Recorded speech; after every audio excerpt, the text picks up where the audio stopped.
Hello, everybody. This is Father Mario Quijades once again for our hashtag Mission Mondays. Hope is alive. Hashtag Mission Mondays. Hope is alive. Week four that we have. Today we are going to discuss who is Jesus. Who is Jesus? Remember that these reflections and teachings came from the Alpha series. If you are interested into an in-depth community journey to answer these questions, please go to our parish website and join our Alpha online series. Who is Jesus? He is arguably the most famous person in history. Over 2 billion people today claim to follow him. 1/3 of the world's population. He's represented in art and literature more than any other figure. Time magazine called him the most influential person who has ever lived. But who is Jesus? Now let's watch and listen to this witness by Nicky Gumbel. For much of my life, I wasn't a Christian. I come from a family of trial lawyers, barristers. My father was a barrister, my mother was a barrister, my sister is a barrister, my son qualified as a barrister, my daughter qualified as a barrister, both my grandfathers on both sides were barristers, my uncle was a barrister. If we'd had a cat, it would definitely have been a barrister. My father was a Jew, a secular Jew. He escaped the Holocaust. Many of his family had died in the Holocaust. My mother was not a churchgoer. My father described himself as an agnostic, and I came to the conclusion that I was an atheist as a teenager, and I was quite an argumentative atheist. Not that I was out to convert people to atheism, but if anyone tried to convert me to Christianity, then I had a lot to say on the subject. And I was quite suspicious of Christians. I'd come across one or two of them in my gap year, and they had these smiles, which I found deeply suspicious. And in my first year at university, I had a room next door to my great friend, Nicky Lee. And I warned him against these Christians. I said, don't let them into your room, whatever you do. But it was too late. He'd met some, and one time he and his then girlfriend, now his wife, Scylla, came back and they said that they had become Christians. I was horrified. I mean, they were such lovely people. I thought, how can I help them? I really didn't know anything about it, so I thought I better investigate. So I managed to find this old Bible, and that night I started reading it. I started beginning of the New Testament. I read Matthew's Gospel, Mark, Luke. I got about halfway through John's Gospel, about 3 in the morning. I fell asleep. Following day I carried on reading. All that day, all the next day, all the day afterwards. I was a student, so I didn't have any work to do. And when I got to the end of the New Testament, I came to the conclusion, it's true. What evidence is there for Christianity? What evidence is there for Christianity? You can prove Christianity mathematically. You can prove it scientifically. Science, of course, is very, very important. But science answers different questions to faith. Science answers the questions, when and how did this world come into being? What it cannot answer is the question, who and why? Let me use a visual aid. Let's pretend that I've got this cake. It has to be mocha cake or mango cake, huh?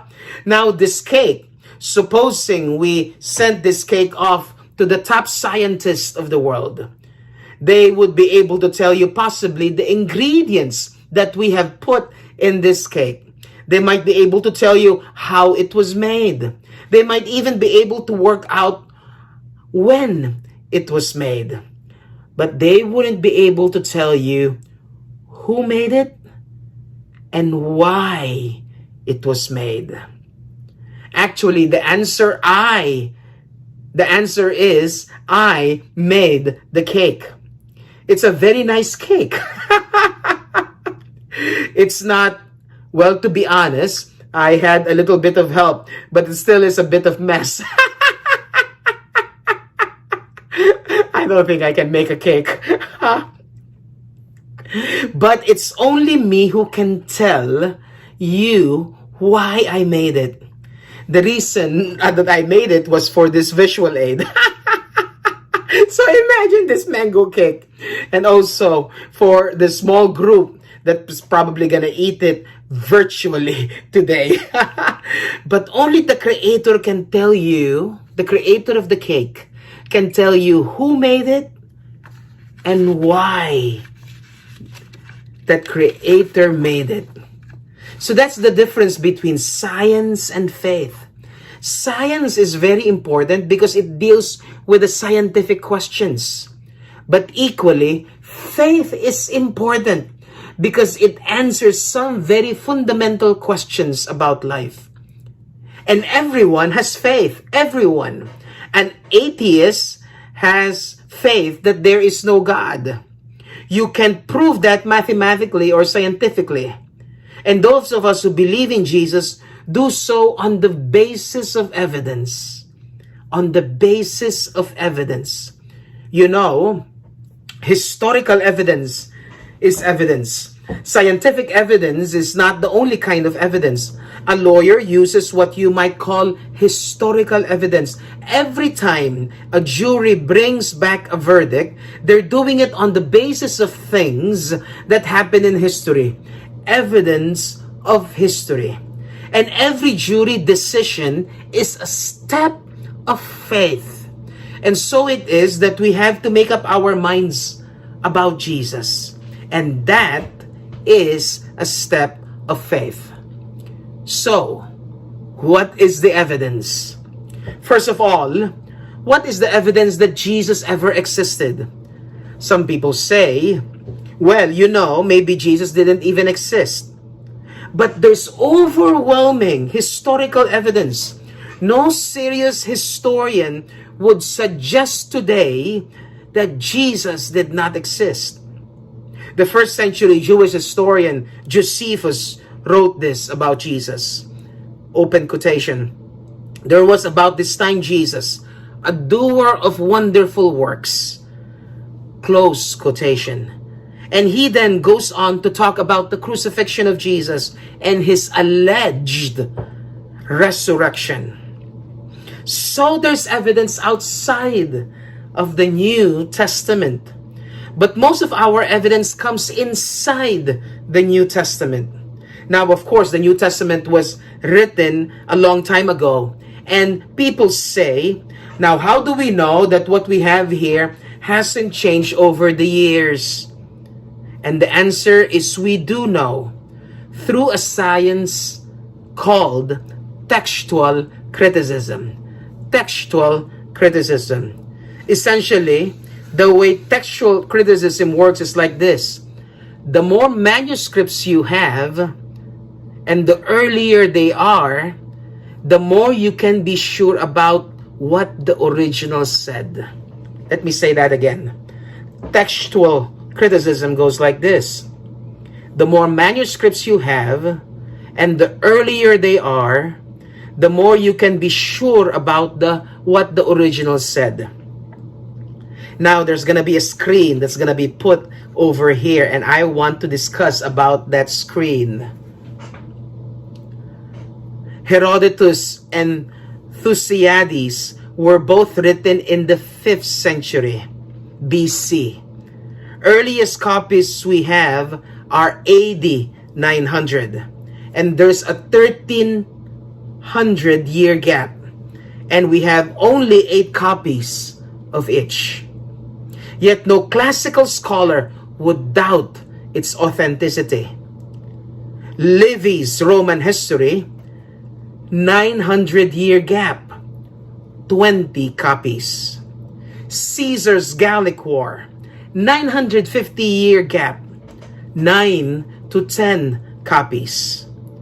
Tacitus, 1,000-year gap between AD 40 to 100. Let me say that again. Tacitus, 1,000-year gap, 20 copies. Then we come to the New Testament, written between AD 40 to AD 100. earliest manuscript AD 130, we have 5,309 Greek manuscripts. Did you hear that? 5,309 Greek manuscripts, 10,000 Latin manuscripts, and 9,300 others. Totally unique amongst ancient prose writings. One of the greatest ever textual critics, F.J.A. Hort, said this: "In the variety and fullness of the evidence on which it rests, the text of the New Testament stands absolutely and unapproachably alone amongst the ancient prose writings, and no secular historian would disagree with that." So we know from evidence outside and inside the New Testament that Jesus existed. But who is Jesus? We know that he was fully human. He had a body, emotions, experiences. But many today would say, yes, he was a human being. We know he existed. Maybe he was a great human being. Maybe he was a great religious teacher. But no more than that. To suggest that he was the Son of God, to suggest that he's God, that's going too far. So there are two parts to that argument. The first part of the argument is, what did Jesus think about himself? Because if Jesus didn't think he was God, that's the end of the argument. And then if he did, the second part of the argument is, was he right? Was he right? Next week, we will talk about what did Jesus say about himself. Remember that these reflections and teachings came from the Alpha series. And if you are interested into an in-depth of community journey to answer these questions, please go to our parish website and join our Alpha online series.